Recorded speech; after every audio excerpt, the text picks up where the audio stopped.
Salut à tous et bienvenue dans ce nouvel épisode de Metal Guitar, l'émission où on parle de guitare et de métal, ce qui est presque logique. Dans cet épisode aujourd'hui, on va voir un riff qui groove. Pour ceux qui connaissent, pour ce riff, je me suis inspiré d'un groupe qui s'appelle Pantera, groupe mythique connu notamment pour son guitariste Dimebag Darrell, qui nous a malheureusement quitté déjà il y a quelques années. Le groupe est connu pour son utilisation de riffs qui vont groover. Ce qui va être important dans ce riff, ça va être cette relation vraiment entre la basse, la guitare, la batterie pour avoir ce sentiment d'une unité qui va groover, qui va vraiment jouer ensemble. J'ai donc choisi pour ce riff de faire quelque chose qui va ressembler un petit peu à un shuffle. C'est du coup comme si on prenait des triolets de croches et qu'en fait on va mettre l'accent sur la première et la troisième croche de ce triolet. Écoutez bien comment fait la batterie puisque du coup la grosse caisse et la caisse claire de la batterie vont être jouées en même temps que l'on va jouer nos notes de guitare.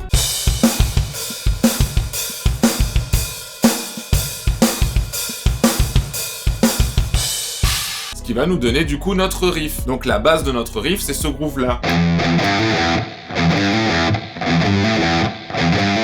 Vous voyez, on a ce truc de tout catoutou, tout catoutou, tout catoutou, tout catoutou que nous fait la batterie et qu'on vient du coup marquer nous aussi à la guitare. Petite précision ici, j'ai choisi délibérément de faire ce riff en 120 BPM. Quand on ouvre un nouveau projet dans un séquenceur ou qu'on allume un métronome, souvent de base, le tempo est réglé sur 120 BPM. Tout simplement, ça veut dire qu'on va avoir 120 battements par minute. Nous avons 60 secondes par minute, donc 120 BPM, ça correspond à avoir en fait 2 temps par seconde. C'est donc un rythme qui pour l'être humain sonne un peu habituel, un petit peu familier. C'est pour ça que j'ai choisi délibérément de prendre ce tempo de 120 BPM. Je me suis dit que du coup ce serait peut-être un petit peu plus simple pour appréhender ce groove. Donc à chaque fois entre notre rythme de base, pour clore chaque séquence, j'ai mis une petite tourne. Sur la première séquence, ça nous fait ça.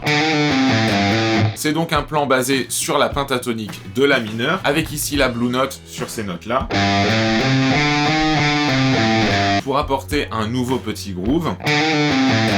La deuxième partie, on va tout simplement jouer des power chords de Ré et de Do. Alors il y en a qui jouent les power chords comme ça. Il y en a qui les jouent avec le petit doigt. Il y en a qui les jouent comme ça. Ça c'est comme vous voulez, moi je les joue comme ça. Ensuite sur la troisième tourne, on refait notre petit gimmick. Et pour finir, la dernière partie en fait, on va venir jouer ça. Encore une fois, on met l'accent sur la première et la troisième croche de notre triolet. Et on finit sur une descente en triolet sur notre gamme pentatonique de la mineure.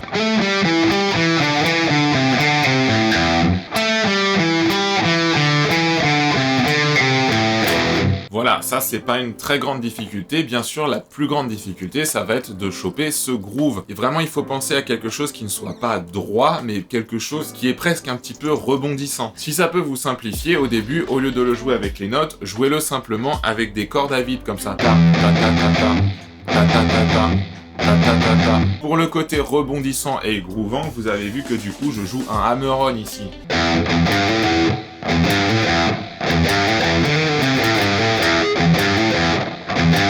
Là, il faut vraiment rentrer dans les cordes. Bien sûr, du coup, ce genre de riff va vous apprendre à contrôler votre force, puisqu'il faut pas avoir peur d'y aller. Il faut bien sûr pas non plus y aller trop fort, histoire de ne pas casser ses cordes. Parvenir à ce dosage quand on débute, c'est pas facile. Moi, il m'est déjà arrivé en étant débutant de casser des cordes en voulant y aller trop franchement, en rentrant dedans avec le Mediator. Donc, il faut apprendre à doser ça, mais il faut pas y aller trop mollement dans les cordes, sinon vous avez pas ce côté rentre dedans. Donc voilà, tout est question de dosage. Dosage dans l'attaque, dosage dans le groove, histoire de faire sonner tout ça. Si la vidéo vous a plu, voici un autre épisode de Metal Guitar juste ici. Vous pouvez en retrouver d'autres bien évidemment sur ma chaîne. J'ai créé une playlist pour regrouper tous les épisodes de Metal Guitar. Vous pouvez la retrouver dans la description de la vidéo. Bien évidemment, il y a comme d'habitude le Guitar Pro et le PDF que vous pouvez télécharger. Si vous avez aimé cette nouvelle rubrique, je vous laisse me mettre un pouce en l'air et vous abonner à la chaîne si ce n'est pas déjà fait. Mettez-moi aussi en commentaire s'il y a des styles que vous voulez que je développe dans une prochaine vidéo. Et avant de clôturer